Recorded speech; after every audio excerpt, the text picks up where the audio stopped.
Welcome, ladies and gentlemen, to a special edition of the Real Forno Show. We're going to be talking Senior Bowl, where currently myself, Matt, and Myles from Vikings Happy Hour will be, and we are going to talk about how to watch the Senior Bowl because it's unlike anything else on the NFL calendar, and how to keep track of things and what to make of the fact that practice means more than the game. We'll also touch on the Vikings defensive coordinator search as they have wrapped up for interviews. Welcome to the Real Forno Show.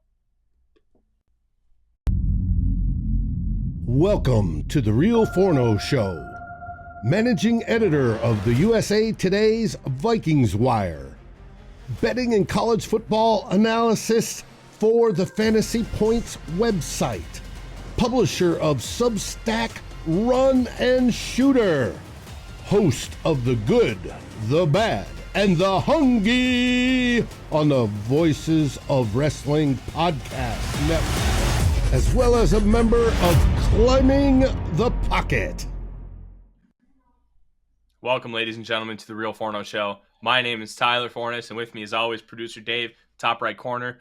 We are coming to you live on Friday afternoon because I am currently down in Mobile, as I said in the intro, covering the Senior Bowl, but we wanted to make sure that you had a show to watch at your normal time slot. Dave, how are you doing today?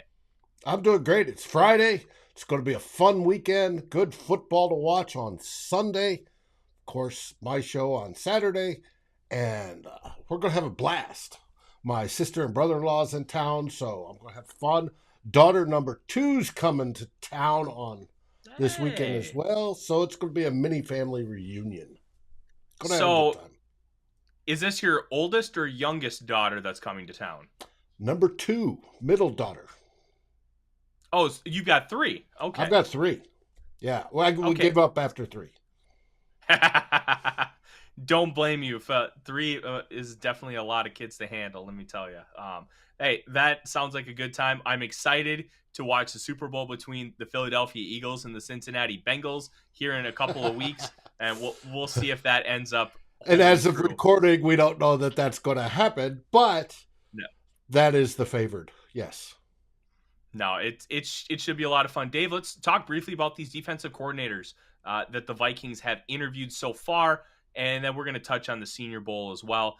By this point, we may have actually hired a defensive coordinator, and if I had to make a guess of the 4 candidates that were brought in, I would guess it's Brian Flores. And the reason I'm guessing Brian Flores, one thing that a young head coach should always have on staff is former head coaches. We saw Mike Zimmer do it to oblivion when he became the head coach. He wanted to make sure he was surrounded by minds that had already been in his shoes so he could go to them for advice. Norv Turner, Pat Shurmur, Tony Sperano, and there's one more that I think that I'm missing. He made sure that he had people around him that knew the job to make that transition easier. Kevin O'Connell did so as well. Obviously, Donatel was not. Kubiak wasn't on the original staff, though. Not on the original staff.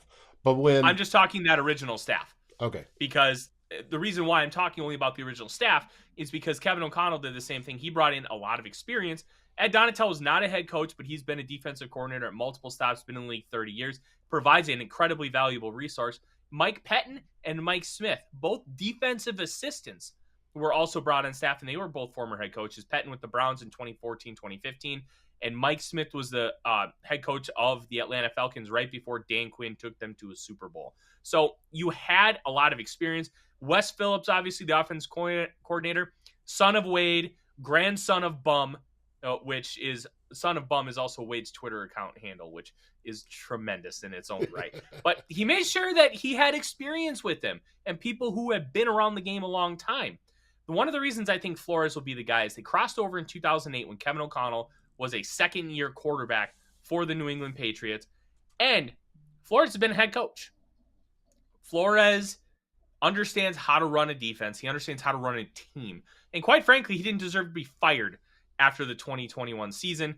One of the reasons he was fired is because Stephen Ross was desperately trying to lure Sean Payton and Tom Brady to Miami, and they end up losing their first-round pick because of it. And you kind of take all those things into consideration, and I think he's the front runner for the job. He's going to run a 3-4, but he's going to run a lot of hybrid stuff. He's going to find ways to maximize his talent while he continues to bring in guys that he thinks is going to fit his system. That's something that Bill Belichick always did. They never really had like, hey, we're running this defense and we're only going to run this defense. He's like, we're playing the Bears. Let's mess around and let's do this. Because it's kind of like in a similar way to how Mike Zimmer used to think. I'm going to attack them based on what they are and adjust accordingly. And that's what Brian Flores is going to bring to you. A lot of single high safety, cover 3, cover 7, and doing a lot of match coverage, which looks like man, but is really a zone concept. It's something that Nick Saban made famous at Alabama. And taking guys like, hey, they're entering this area. Once they enter this area, you're taking them and you're going to go do all these other things. I'm not an expert in man match, but the general construct is you're not guarding an area, you're guarding a person in an area, and if they stay within a certain boundary, you're hooked to them.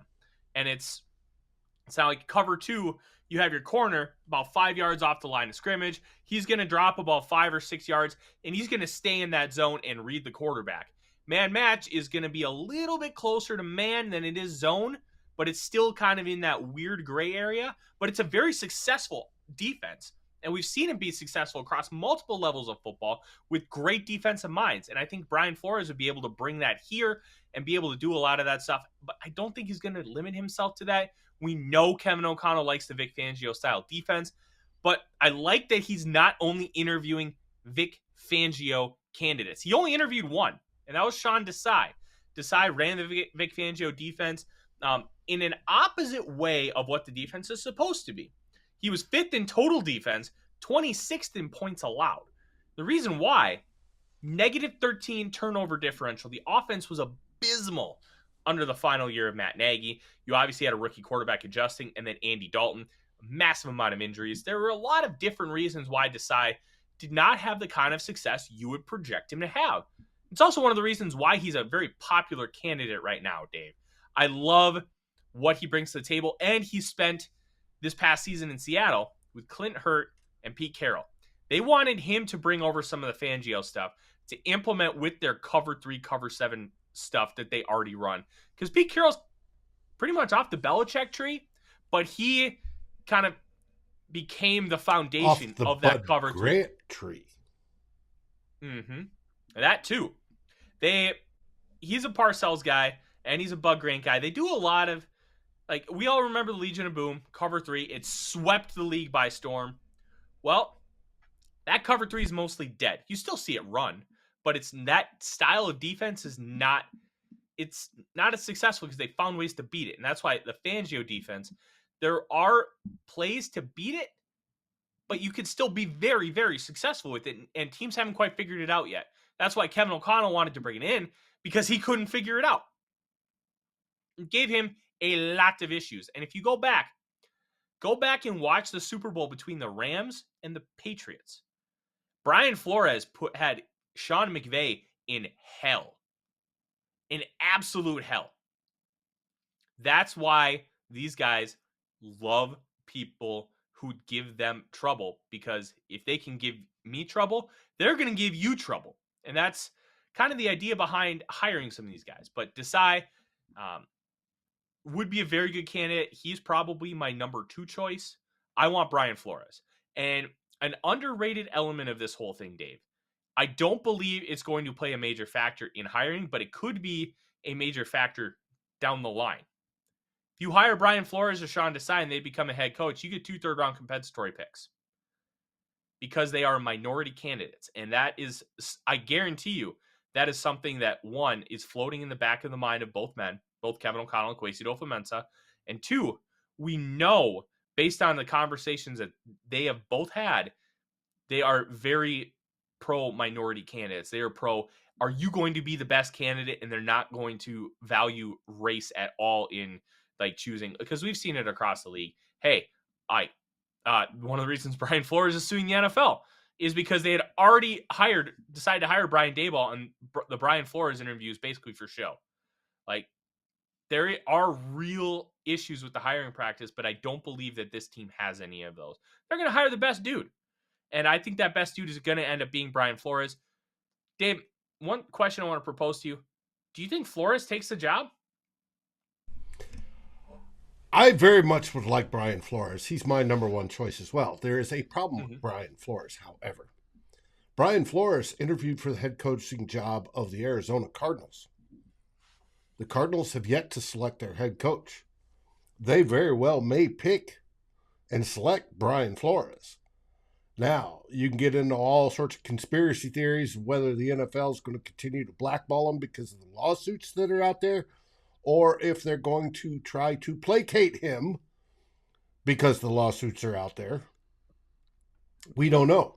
If Arizona does not select him as head coach, yes, I want him in Minnesota. Flat out, period, paragraph, without a doubt. There is the potential, though, that some of that lawsuit and those cases might interfere in the future, though, when things come about. I'm sure the lawyers are good enough to try to get it scheduled during the offseason, but that will be hung over his head for a while as a possible threat. But I do believe from a coaching standpoint and being a person that he is, I think he is the right man for our job in Minnesota. My second selection would be Sean Desai as well. Yeah, I'm a big Desai guy, and I'm also a big Flores guy. The other two candidates are also interesting, and let's talk about Mike Pettin. We know Pettin's history. He's a Rex Ryan guy, and we talked about it on the show before, Dave. A Rex Ryan guy is not too dissimilar from a Vic Fangio guy. They run very similar coverages, but how they want to defend is strategically similar yet different. Rex Ryan, that style of defense is what Wink Martindale wants to run. He wants to attack, and he wants to put all the pressure on you, and you have to beat him with guys in your face.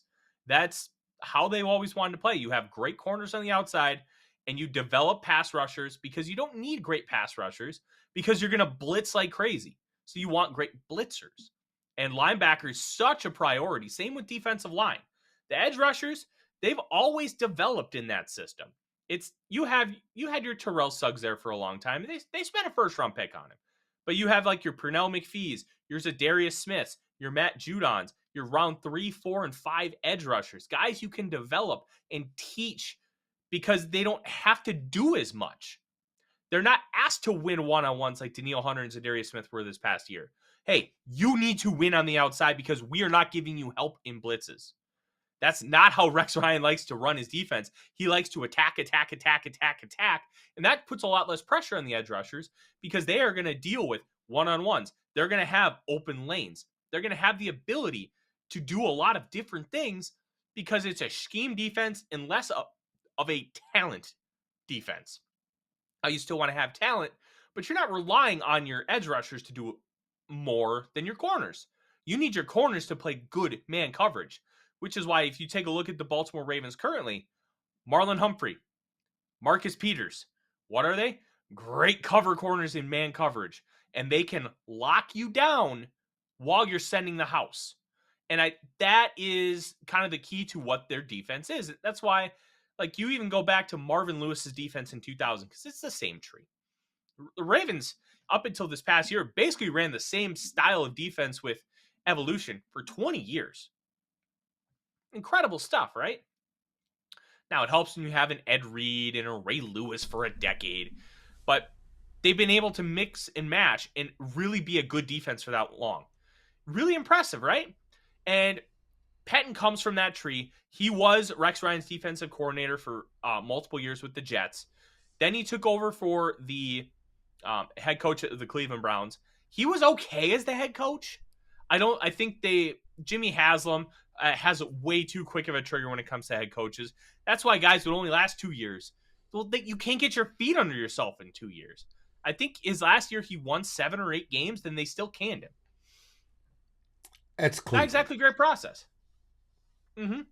Then after that, he became an assistant with the Packers and then became their defensive coordinator.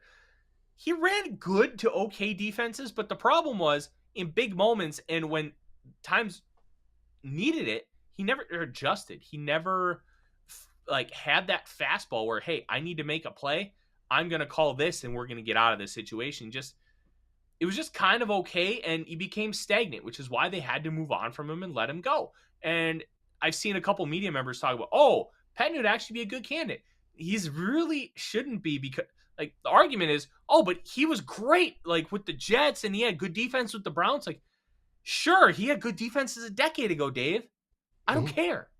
Well, and the Like, ability not to adjust is what caused Ed Donatel to get released, because there was no visible adjustments. And at the times that they did come, they were usually too late. And you could look at the games, the second games of teams we played this season. All right, we beat Green Bay in week 1, killed them. Green Bay comes back in the second game and just demolishes us. And you don't see much of a difference on the defensive side from week 1 to when they beat us the second time. First game, we win against Detroit. Second game, Detroit was much tougher and the defense gave up more yards. And then comes the Giants. We win against the Giants. And in the second game, they were playing basically the same defense and nothing changed. And the Giants defeated them. If Patton was part of that some way, somehow, at least as an advisor. And it reeks of what Patton did in Green Bay, where the adjustments weren't made. I don't want that. Very much the talking point out of Egan is they want aggressive defenses. They want attacking defenses, very much so. I don't see that as being aggressive. I don't see not making changes from week to week, game to game, as being aggressive. So you've got to be able to do that. Patton is my last choice of anybody. I'd rather go add a 5th guy to the list, or a 6th or a 7th, before I chose Coach Patton. yeah, I think the benefit of interviewing Patton is, one, you're making good on an assistant on your staff and interviewing him for an open spot. One, that's a good thing. You want that kind of thing in your building. Hey, there's an open spot. We do think about promoting from within. Always good. 2, Patton had an inside view on the issues with Ed Donatel, and maybe he's got some extra insight on how to fix his defense. And 3, I don't think he will be, but maybe he ends up being the best candidate based on that interview, and maybe he is able to turn this defense around. You never know until you try. And I think that's objectively a great thing, Dave. Talking to people and getting perspectives can help you find the solution. And now the 4th guy is a very interesting candidate. Ryan Nielsen, the co-defensive coordinator for the Saints. He obviously is not the play caller. That's still Dennis Allen. But he came from the college ranks, spent 5 years as a defensive line coach before getting promoted to also having the title of assistant defensive coordinator. So, he's involved in some game planning stuff. He's done a tremendous job with the Saints defensive line. You look at the development of Cameron Jordan. Marcus Davenport has turned himself into a good player. Sheldon Rankins before he ended up leaving. And there have been a few other guys who have come through that have been really good. The interesting part here is he's going to likely transition us to a 4-3 base, but run a lot of different stuff. I don't know if I want this type of defense and kind of the things he brings to the table, but I like the idea of interviewing somebody who's different, who's not like-minded in thinking the way you are and how you want to run your defense. Maybe he's got some interesting insight. Be like, hey, this is what you did. This is how I would do it differently. This is what I would have done. And this is why I think my defense makes sense. Maybe it resonates with you and you decide, you know what? Let's do it. So it's always good to get different perspectives. And I think the addition of Nielsen to this interview list is objectively good. He's a finalist, I believe, for the Atlanta Falcons defensive coordinator job. I think Tennessee wanted to talk to him. Like, he's a relatively popular guy as far as continuing to rise through the ranks. So it's not like the Vikings are just throwing a dart here. And I think that needs to be taken into consideration. as we kind of look forward, Dave, I think that with the Vikings, Brian Flores should be the guy. But the only one I really don't want is Mike Pettin. And that's I feel like that's pretty obvious. It is to me. I feel the same way. Now, it all depends on that room with Kevin O'Connell and Kwesi and whoever else is in there, how they are evaluating these interviews and the research they did beforehand as to what defenses they play and how it could apply to the current roster or projected rosters of the Minnesota Vikings. You got to remember, whoever they hire, they've got to get in relatively quickly because that person is also going to influence draft direction. Mm-hmm. And be able to say, well, for the defense I'm envisioning, I would like players with these skills at these positions, right? Whether it be linebacker, whether it be cornerback, defensive interior, safety. The one thing about Nielsen is he did play defensive line in USC or at USC. He knows the position. You're going to want them in there so they can influence how the board is racked and stacked for Kwesi when we get closer to the draft. Yeah, I completely agree. This whole defensive coordinator thing is going to be interesting. And one of the reasons why selecting a guy, I think they need to select a guy before Monday because they need to have at least a general idea of what the defense is going to be so they can help influence how they're going to scout the Senior Bowl. And let's transition here. The Vikings did not have a head coach for the last Senior Bowl, but they had already knew that they were going to hire Kevin O'Connell, or at least they were pretty dang close to it. So this year they have a set plan. They have their board. For the most part, they have guys that they like, and then they're going to use the next 2 months of data to really solidify what that board is going to look like. Now, with the Vikings, they need to set their defense because they need a cornerback. I wrote a piece for the Vikings Wire this week ranking the needs from 11 to 1. I had cornerback at number 2. Here's why I had cornerback at number 2. It's not because corner's not a tremendous need. They need players. They need multiple players at the position. Cornerback is a weak-link system. Just don't have anybody really bad. Like, take a look at some of the units here. The Chiefs. Name one of their corners. Just one. Mm-hmm. No. Like, I can name one, Trent McDuffie, but they just have quality players. They don't have anybody standout. They don't have anybody great. They just have okay guys. But none of them are bad. Right. And I think that's the big thing. And you think if you're an offense and you're planning against a defense, you want to attack the weakest link. The quarterback wants to throw against the worst cornerback, if at all possible. There are going to be plays designed to take advantage of that worst person. So if you can get competence across the board, that helps because then that could shut it down and it opens up a whole bunch more options for the defensive coordinator to make it miserable for that offense. Yeah, absolutely. Now, as far as other teams in the Final Four, the only team that really has great corners, Philadelphia Eagles, and that's because they have Jalen Hurts on a baby contract. His cap hit's like $2 million. They have Darius Slay and James Bradbury. Bradbury, they likely won't be able to break back next year. But they also build within the trenches. Their defensive line is great. Their offensive line is great. Now they have the receivers to back it up.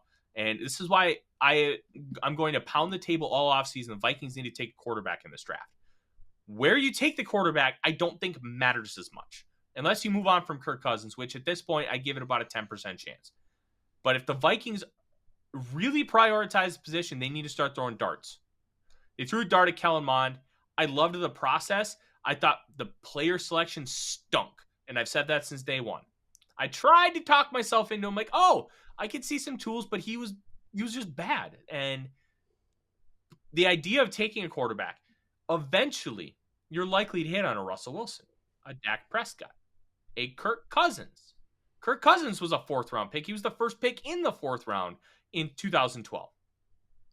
Those things are objectively good. You want to have guys ready to go, potentially able to step up. Just look at this year. Skylar Thompson started a playoff game and was close to beating the Buffalo Bills. Brock Purdy, the last pick in the NFL draft at 262, is about to start in the NFC Championship game. Not by design, by necessity, but he's played good enough to get this team there. He hasn't lost a game. The Vikings need to take these kind of darts, Dave. You're going to miss more often than you hit. But if you hit on a backup, guess what? You draft a 4th-round backup, he's going to be cheaper than Nick Mullins. He's going to be cheaper than what Buffalo's paying Case Keenum. He's going to be cheaper than what Chase Daniel's getting out in L.A. with the Chargers. A good backup quarterback on a rookie scale contract is still a benefit for you because now you don't have to go overpay somebody. The Vikings need to start taking a quarterback, and they need to do it now. Now, if you don't want to take a quarterback early and you want to take a guy to develop, well, guess what? There's plenty of those guys here in the Senior Bowl. Let's talk about them. Clayton Tune, Houston, good football player, has all these incredible tools. He can whip the ball around. He's a big dude. He's not great with his decision making, and his accuracy is a little bit of a concern. But you know what? That's okay. Because he's a developmental guy. And you know what? I would rather have the guy who just whips it around and, hey, I'm just going to try and make a play than a guy who's like, I'm just going to hand it off. I'm going to be boring. Imagine Christian Ponder as your backup quarterback. Nah, I'm good. Like, I'm just going to roll out and throw it away because I stink. No, I'd rather have a guy who's going to be a gunslinger, and that's exactly what Tune is. BYU's Jaren Hall. I'm going to drool over Jaren Hall for the next month or two. I love his ability to throw it deep. He is inconsistent with his reads. He's inconsistent seeing the field, working through progressions. But I think you can continue to work on those things. What you can't replicate is how incredible he is at dropping the ball in a bucket. He can throw the ball 50 yards and it just lands perfectly. And he does it with consistency. It's not like, he has 1 or 2 throws. He has like 1 a game. That's the kind of consistency you want to see. That is something that is special. And I can work with the rest of it. Will he ever pan out? I don't know. But you have somebody who can do something special like that, I want to give it a try. I want to try and develop that guy. And like, even though Kirk Cousins had a great year, and there's a chance that he could be really good for a few more years, you have to think of the future now. Hell, Tom Brady's about to enter his age 46 season. The Patriots started how many of his in 2014. How many of his drafted backups went on to have good careers or at least good trade value when they hit that 4-year mark that netted New England more picks? Absolutely. Jimmy Garoppolo, 2nd-round pick. They got a higher 2nd-round pick because they picked him at 64th overall. Boom. There's one. Jacoby Brissett. Picked him in the 4th round. Might have been the 3rd. It was the 3rd or the 4th. They flipped him for Philip Dorsett and a pick. Like, you can do that. Just look at what the Packers used to do with Brett Favre. They got high picks for Matt Hasselbeck and Mark Brunell. Like, that's not a mistake. You bring these guys in, you develop them. Now, it's not that day and age where, hey, the Houston Oilers used to have Cody Carlson behind Warren Moon. And they had him for like 8 years before he became the starter in 94. And it did not go well. But in 93, there was real talk about benching Moon for Cody Carlson because you developed him. The Vikings had Todd Bouwman. in like 99, 2000, 2001, 2002, he started some games and he played well because the Vikings nurtured and developed him. It's not the same era anymore, but you need to start looking at trying to do that because one, it's the most important position in football. Two, you never know. Hell, the Niners didn't think they'd have 2 broken ankles on quarterbacks this year. Mm-hmm. They did. Now they're starting Mr. Irrelevant. He could lead him to a Super Bowl. Invest in the position. Let's talk about a couple more, and then I'm going to do some big picture stuff. Because quarterbacks are the easiest position to watch. They're going to get the most attention. We talked about Hall. We talked about Clayton Tune. Jake Haener from Fresno State is one that you're going to want to keep an eye on. This guy is tough as nails. He gets beaten, battered. He will stand in and just get murdered. There was a game in 2021 against UCLA. The end of that game is phenomenal. Back and forth. There was like 21 points in the last 3 minutes. Jake Haener goes down, scores a touchdown. He gets hit so hard, looks like his hip gets dislocated. Just battered. He's struggling to throw a football. He doesn't have the biggest arm in the world anyways, so he's really laboring to throw that ball. DTR, Dorian Thompson-Robinson, goes down with the Bruins. They score quickly, and then Jake Haener's got to do it again. You know what he does? He does it again. And he throws the ball, and then he instantly grabs his hip. It's kind of reminiscent of Brett Favre. Like, Favre, you always knew was beaten, battered, and bruised. And he would always, like, grimace when he threw the football when he was really hurt. That's kind of what Haener looked like, and he led them down for another touchdown to win the game. He's got that kind of moxie. He's got capable enough tools, and he knows how to play the position. I think he'd be a good developmental guy. At worst, he's going to have a backup career in this league for a long time. Because he's just that kind of cerebral player. He's going to be someone to watch. TCU's Max Duggan does not have the greatest tools in the world, but he led TCU, who was projected to finish like 7th in the Big 12, to the national championship game. And that's not a mistake. Duggan has that kind of moxie, led one of the best comebacks I saw all year. I would argue it was better than 2 of the comebacks that we saw the Vikings make, the 17-pointer and the 33-pointer. But this was only a 9-point comeback, and they were 10-0 at the time. They were at Baylor. Duggan was down 3 of his top 4 weapons in Waco, Texas, against a very good Baylor defense. Scored 10 points in the final 4 minutes to lead them to victory and keep that undefeated season alive and a shot at the playoff. That is the kind of guy you'd get with Max Duggan. Very, very talented player. The 5th guy we'll talk about is Malik Cunningham out of Louisville. Late add to the Senior Bowl roster. One of the big things with Cunningham, he's kind of like a baby Lamar Jackson, where he plays like Lamar Jackson, but he's nowhere near as good. He's a run-first style quarterback who's great in the open field. He can throw the football, but it's definitely not what you would call his strength. And I think he'll get exposed in Mobile. But I also think he has talent. And can you nurture the passing side? Because the rushing element he's got down. Can you get him to be consistent? Because when he strings together consistent drives, there are people talking about him, oh, this guy could maybe build himself to be a first-round pick. Problem is he's never been able to string anything with any form of real consistency to even put himself on the radar. The last one is going to be the most interesting sleeper of all, Dave. You ready? Mm-hmm. His name is Tyson Bagent. B plus agent. That's what his last name looks like. From Division II Shepherd College. This guy's got NFL tools. He played in the D2 level in kind of a Mickey Mouse offense. A lot of RPOs, a lot of read option kind of stuff. A lot of air raid concepts where you're throwing goes and outs. And I mean, he's got tools, but he's definitely going to have a learning curve. When you look at Bagent, he can see the field well. He's got mobility. He's got a big arm. He's accurate. He needs to work on some mechanical stuff. He needs to learn he needs to adjust to the speed of the NFL, first off.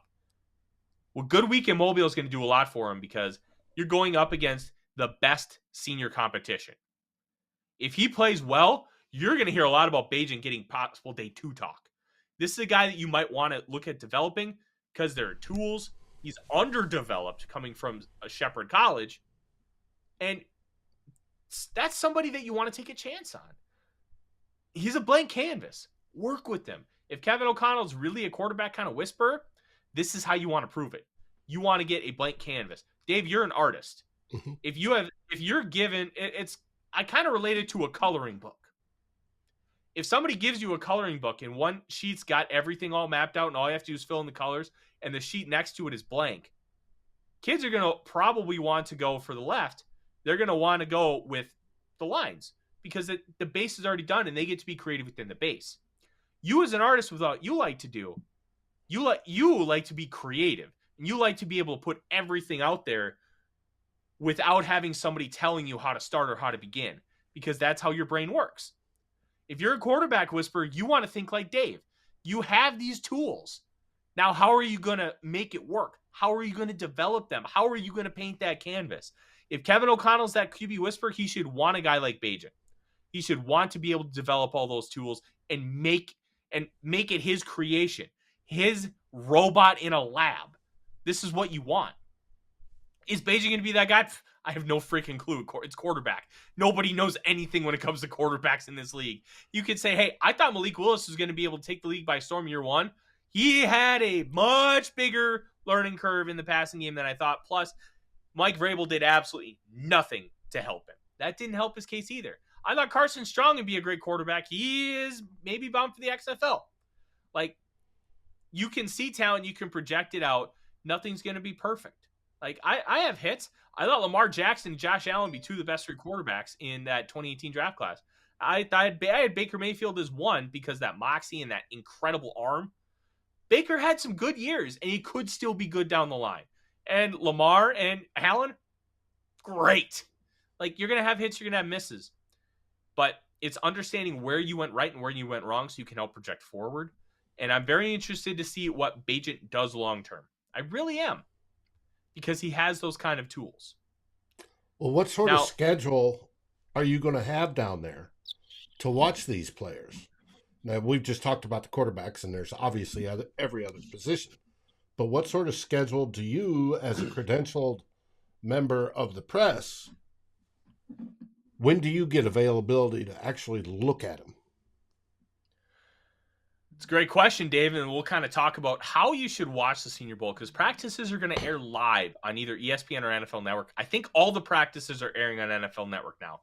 Big thing with the Senior Bowl is you want to watch practice. You want to watch drills, one-on-ones, wide receivers versus corners. The game's fine. You don't need the game.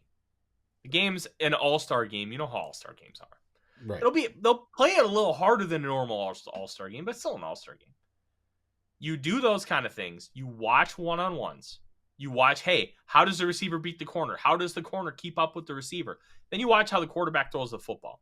Are they accurate? Are they making reads with anticipation? How are they throwing the football? What do their mechanics look like? And those are the things that you want to watch for. You want to watch the little nuances. You want to watch how they perform because you have an up-close view. All those little things. They make a big difference.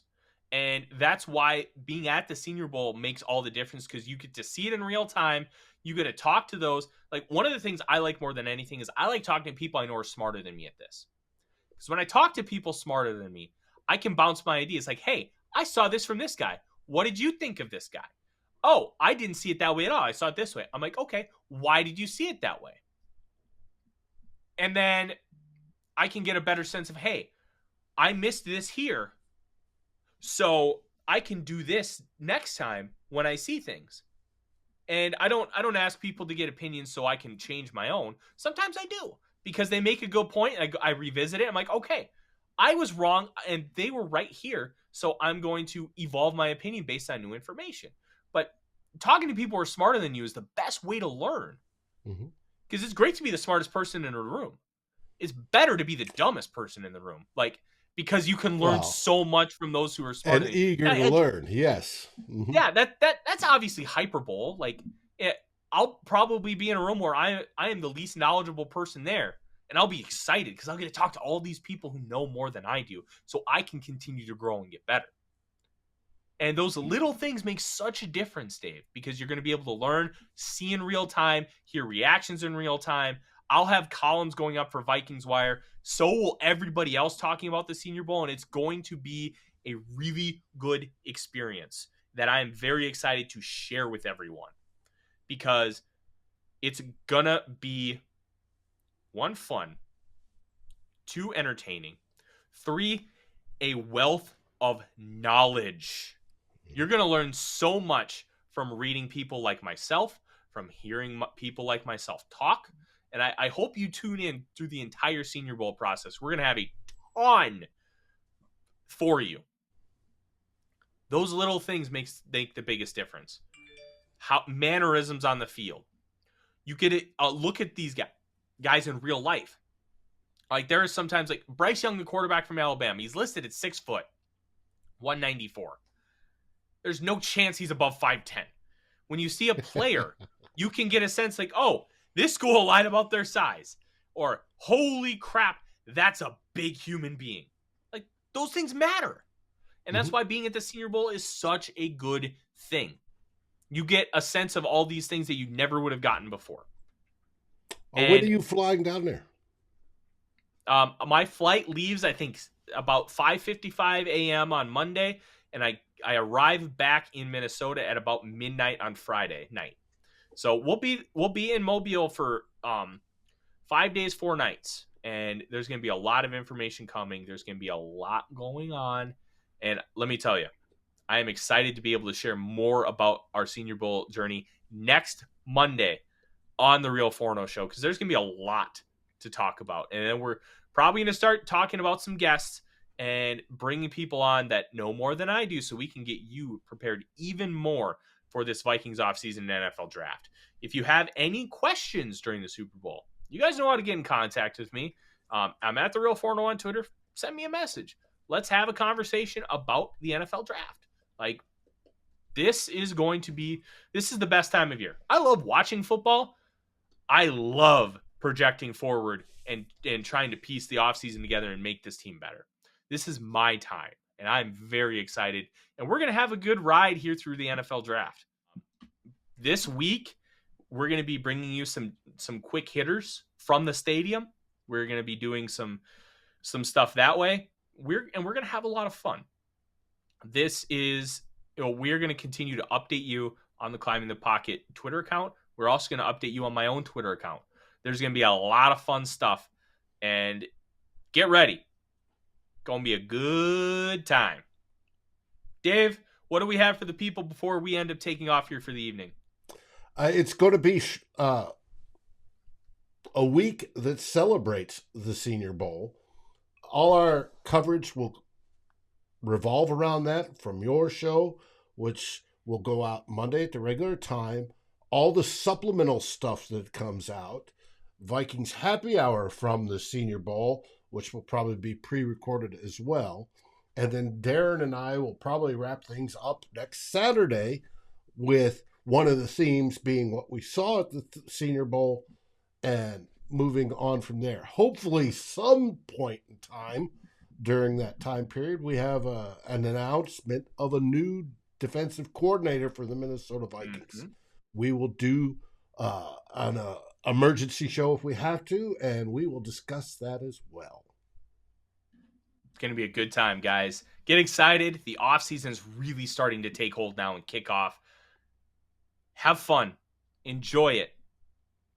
And as we always say, Skol Vikings. Skol Vikings!